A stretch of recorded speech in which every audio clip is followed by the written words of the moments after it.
style transfer. Style transfer, if you remember from a previous week's, is about, it applies the texture from one image to the content of another image. And when we talk about texture, we're talking about like, that's what we call style. But what we actually find out is that like texture is like kind of an ambiguous term, and it means different things depending on the image you're using. So if you're interested in doing some of this work, the GitHub repo is one that I have set up. And when you go through the demo video, you'll find lots of interesting things about how to use this. I recommend reading the paper for this actually. Like it's pretty interesting to understand how essentially mathematicians figured out how style works and how to apply style from one image to the content of another. And then the Collab Notebook, which I'm gonna go through really, really briefly in just a little bit. But the Collab Notebook is here for you to play with. The nice thing about style transfer is it takes 5 to 10 minutes to generate an image using style transfer. So what that means is we can use Collab to do that work. Remember, Collab has like an 8 to 12 hour limit before it shuts off your machine. So we can do that all in Collab, and that's what I'm going to walk you through today. And it's free. So like this is really nice in that you don't need to be spending lots of money on Paperspace server credits per hour. So I'll walk through a little bit about how to do Collab this week. This is the demo video. So if you want to watch it, this actually shows you how to do stuff both in Runway, but then also in Paperspace. It does not include the Collab version, which I will record a video probably this week on how to use the Collab version. Collab is a little bit straightforward, or like just in the sense of like, you just run a command, you read some text, you run a command. So I hope it's sort of self-explanatory, but I will still record a video on how to do that. But this video is here if you want to look at it. So I'm just going to quickly talk about like how style transfer works. If you remember from the very first week of class, we talked about how a machine learning model breaks down these pieces. It breaks down an image into pixels, and it like takes those pixel values and then it sort of combines them to find edges, and then it combines those edges together to maybe form some shapes, and then it keeps doing that until it really identifies like features, right? So it's like the pixels of the back of a dog turning into that edge of the dog, and then it turns into like the back and the neck until it's like finally like, this is what a dog looks like in profile. So what we do with style transfer is we actually take some of those layers, we take the middle layers, which are again, the combinations of edges, and we actually use those to define the style. And that kind of makes sense, right? Because if I were to take this dog and maybe break it up into a couple like linear pieces, that might give you a sense of what the textures are of the dog. So you might get a lot of fur, and you might get the difference between the fur in its body and like the hard edge of his background. And that generates what we call style. And here's an example of sort of some style reconstructions. And you could think of these as different layers from this network. So it could be maybe like something that's a little bit closer to this edge or something that's a little bit closer to this edge. And that gives you these style images. And likewise, you can take maybe actually not the middle layers, but maybe something closer to this layer of your model, and that will give you the content, right? That gives you the shape of the image. And then through some like pretty complicated math, all we do is we add those two together, right? So remember, these are just represented by numbers, very complicated long strings of numbers, but they're still just numbers. So if you can do some math to add those two together, you can actually generate an image that combines everything together. So literally our inputs are a content image, one or more style images, and then the output is another image. So like in this case, they're adding Starry Night with what looks to be a European city, right? And we're pulling the style from this image and we're pulling the content from this image. And all we're doing is combining them together. So I'm going to open this Collab notebook really quickly, and I'll walk us through sort of how you might use Collab to generate some of these images. So this Collab notebook is this one. So again, when you come to a link like this in GitHub, this might take a minute to load because it's a pretty hefty file. But when a link like this comes through and you have this IPYNB, that stands for IPython Notebook. That is the technology that Google Colab runs on top of. Let's just refresh this and see if we can get something here.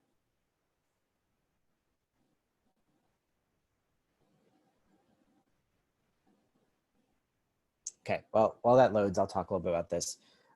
So Collab runs on, it basically like runs step by step through a Python files. So there's a thing called cells, which are live code that you can run a sample on. And then there are things called text cells. So there's a text cell and there's a code cell. And this is great because you can actually read through some documentation.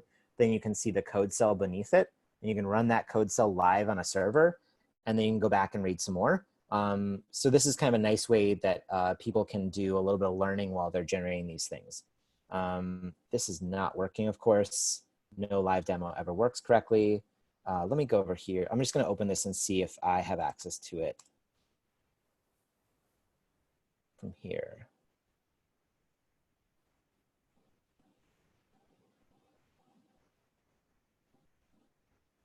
Okay, I'm going to switch to a different machine.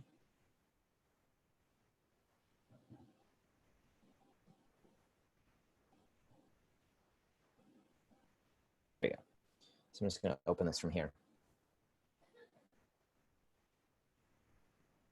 So when you open a Collab notebook, you'll see there's lots of text, and then you'll see there's these gray cells. These gray cells are the coding cells. And the way that you operate, the way you use these is you can hit the play button, and that's going to run the code. The other way to do it is when you're inside of a cell, if you hit shift return, that's going to run that cell. So this is basically a way to like walk through code. And you'll notice that if you were to see, like I've got a StyleGAN notebook, it basically matches one-to-one, right? I know some of you are already using Collab to generate your images. But what's really nice about the style transfer library is you can walk through all the different changes within one of these to see all the different options within style transfer. And style transfer has a ton of options. So the first thing you want to do is you always want to run the code that's here, just about, this is importing TensorFlow. And then you're going to, as soon as this is finished, you're going to want to run the code that includes the Git repo. Once you've done that, you basically installed everything you need. So if you go over here, this is the file tab over here. So see it's already installing the neural style TF library. And while that loads, I'll just walk you through sort of how each of these works. So I've got an example here of how to just run a basic style transfer. This is just going to, all you're going to do is you're going to pass in an image, and then you're going to pass in a style. And that's pretty much the most basic version. And as you get more complicated, you will see, so this is an example of like, here's the lion that we're going to use as the content image. Here's the Kandinsky we're going to use as the style image. And here's what it outputs as. And as you go through this notebook, you'll see that each of these has a slightly different, like we include different options. So you can generate different sizes by passing in a max size. You can generate different iterations, which I'll show an example of next.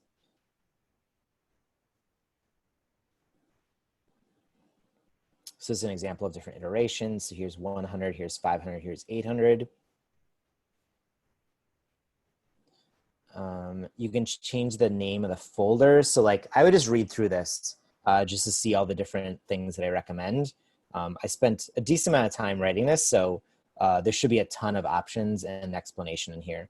Here's how to run multiple different styles. So you can combine styles, which is actually a really cool technique that you won't see in a lot of other style transfer libraries. So this is two different types of images. This is probably like Kandinsky and Starry Night. And you'll see you get a lot of that blue from Starry Night, and you get a lot of the red and yellows from that Kandinsky image. This is pretty straightforward to run through. One thing to remember is that every time you run a cell, you're adding to the cell previous to it. So in this case, like I've already installed all of the code up here. So I generally don't want to ever reinstall this code unless I'm reloading this whole browser window. And there are some like little tricks about that. Like if you reload this browser window, you will lose all of your saved files, other things. So make sure that you like know where you are and that you've saved the things you want. And then you can run this code again once you've restarted the browser or restarted your runtime. So I'd definitely recommend just walking through this. I'm going to highlight in our slides like some of the key things I think that are worth looking at. But there's a ton of options in this notebook, and it's probably worth just reading through it and seeing what's available to you. So I'm going to jump back in here. There's a question. Would you be running that on Paperspace? No, so Collab runs on Google On there? servers. Okay. Yeah, yeah. So this just runs on Okay. Google servers. It is free, but there's a time limit to it. So after 8 hours, it's going to shut down your machine and you're going to lose all the files you save here. But you can always download these files. So like one of these, if you have an image file in here, you can just control click on it and you'll download that file. So with Neural Style, these images aren't huge. They're not huge files. It's worth it to just do it directly in Collab, and you can play with it for a couple hours before losing your work, and just make sure you download what you want to save before it does shut down your server. Cool. So as I mentioned, there's a couple like key commands that you might want to take a look at here when running your Neural Style command. So you always need to pass it a content image and a style image. Those two are required because it can't do anything without those. So make sure that you do pass it like 2 different images. The thing that I always tend to play with is max size. I think it by default generates like a 600 pixel image, but you can get pretty big with these. So unlike StyleGAN that sort of maxes out at 1024, on these Collab servers, you could probably get up to like 1500 pixels. Now that might be trickier with Square, but you can get them pretty big. Iterations I'm going to show in a minute. That's basically how long is it baking for. And then I always recommend that you pass them this image output directory. This basically helps you manage your files and helps you understand where things are. I always generally recommend naming this output folder to match what the content and style is, just because if you do this, especially if you do this on Paperspace, you might end up with like 300 folders and they're all just like style transfer 1, style transfer 2, and you're gonna be like, where was this thing? How do I find it again? So just a little housekeeping tip, I recommend passing in this parameter and using it.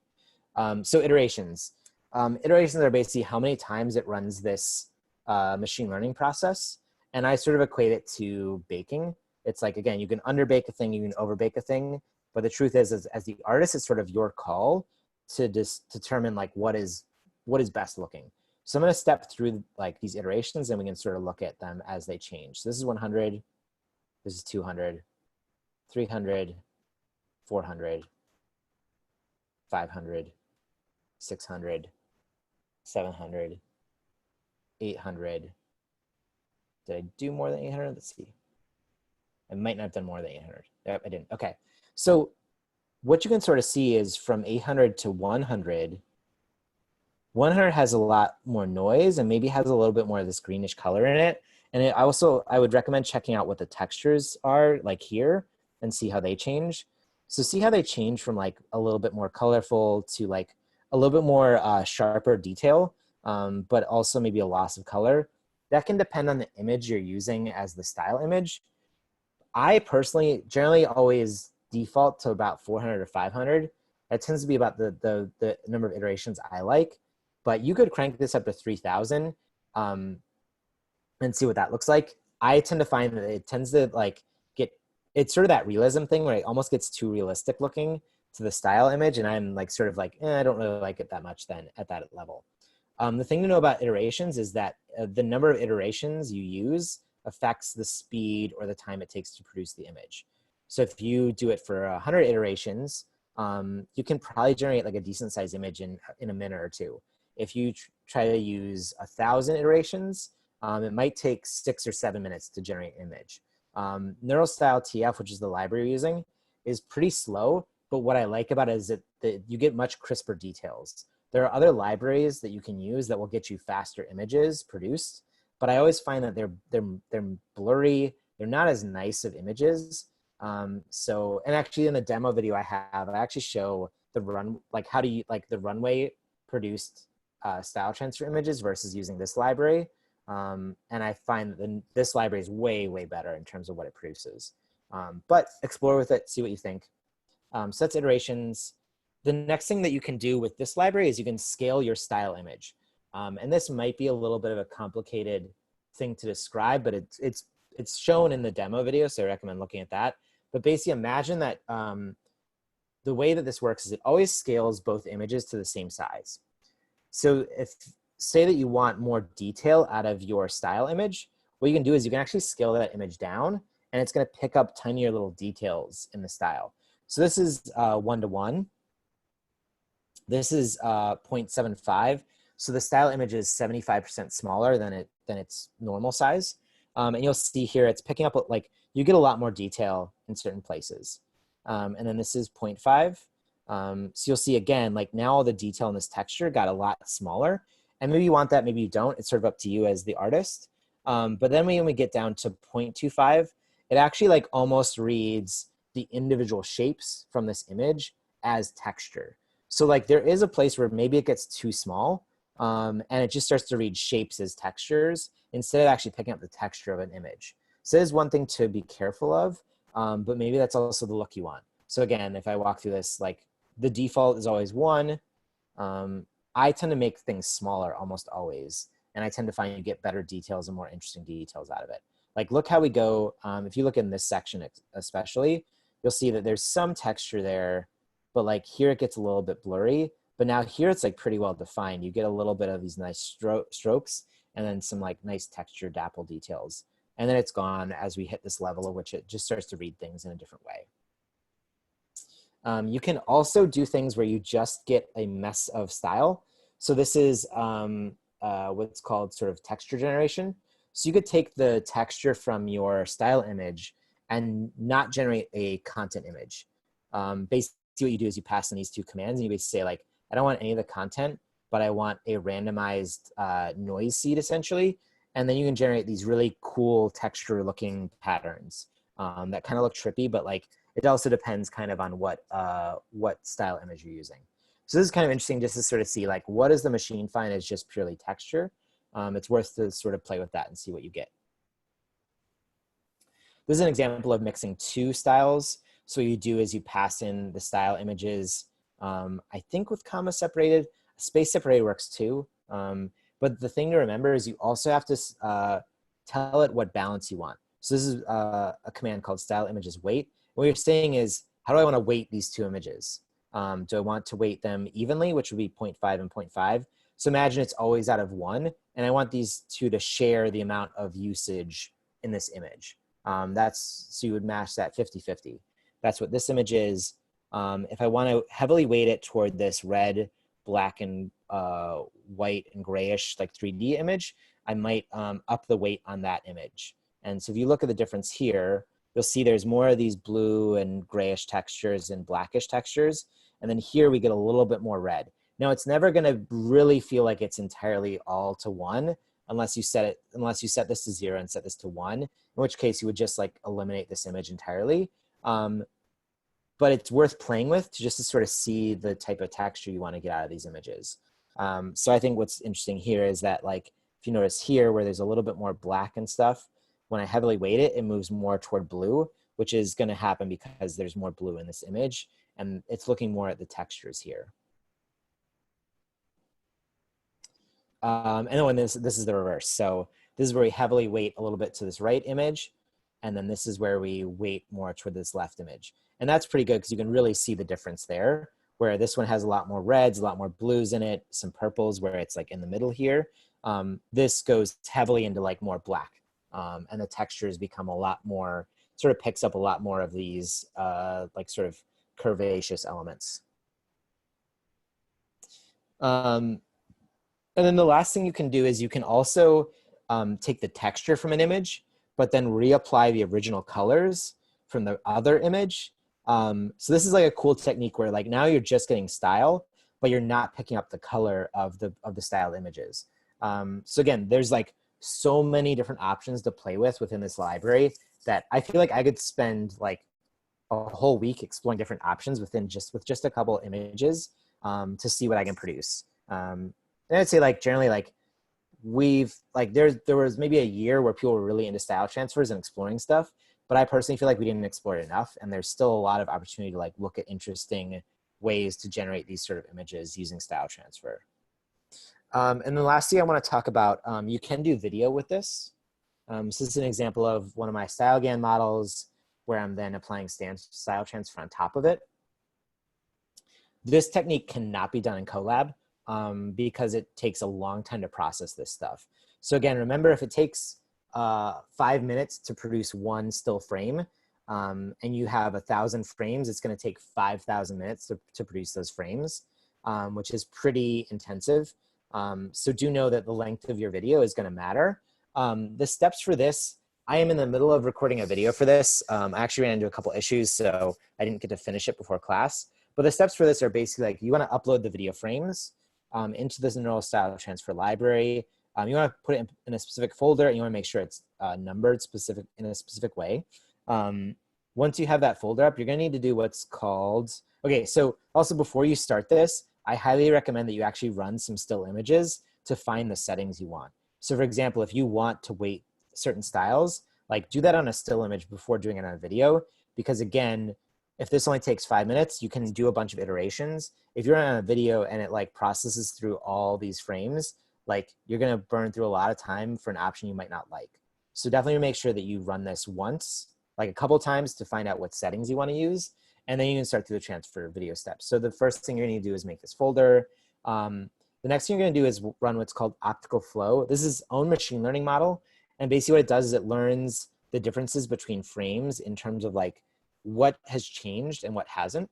And then it creates masks for that. So if you were to do the style transfer like manually on individual frames, it'll be really noisy. And that is because style transfer injects some noise into the design of how it produces these images. So if you look just from frame to frame to frame to frame and just transfer each of those individually, they won't sync up in a way where the textures match up perfectly. So it'll kind of be like flashy and stroby. So this process will create masks that allow you to have more seamless transitions. But this in and of itself takes a lot of time. So usually you have to run this. In the case of something where I have like 1,400 frames, this might have to run for a couple days. So usually what I'll do is I'll start this process. The nice thing is that this runs on a CPU. So this won't like stop you from using paper space to do the style transfer. So you can run this and then you can run the video process, maybe like a couple hours as you're in lag time, right? So you might start this optical flow and then you get maybe 50 frames into the optical flow. Then you could start the style transfer and the speed, like it never really catches up. So it sort of like just keeps processing. So that's generally what I do. That saves me a little bit of time and a little bit of money if you're doing it on paper space. So you'll run this command. You might run into issues with this command. If you do, let me know in the Slack channel. There's like some kind of like weird issues around running this optical flow where it like needs I haven't figured out exactly, but it needs like a certain color space. And sometimes that color space is wrong and you have to do some work to like get it to, it's a little fussy, but once you get it working, it does work. Once you've done that, then you run basically the same neural style command you run on static images, but this time you pass in the video command and a couple other additional arguments. So you're gonna pass it in what folder it is for where all those frames are. You're gonna pass in what style you wanna use. You need to define a start and end frame. So it could be, if you only have let's say 2 seconds of video, it could be 1 and 48 or 1 and 60. You want to pass in a style, and then you also want to pass in what's called first frame iterations. This is a silly thing because it's like, it tries to make the first frame of the video look higher quality than the rest of the video, which is just like it's a little unnecessary. I would set this low. In the library that this is based off of, they set this at 3,000, which I think is crazy. I think it's way too high. I would set this at 800, and then I would set the rest of the iterations at like 300 or 400. Because again, the more iterations that you use, the longer it takes to run this. So if you have 1,000 frames and you want to use 3,000 iterations, it's going to take you a really long time to generate all those files. So once you've generated all those files, you now generate a bunch of frames again. You'll want to like convert that into a video. There's a command through FFmpeg that can convert those to videos. Or you could like drop it into After Effects and like just do a sort, or it'll generate like a composition using something like that. So that's the process. I will have a video up by the end of this week to show the process for this. But that's sort of the steps you want to take for this type of thing.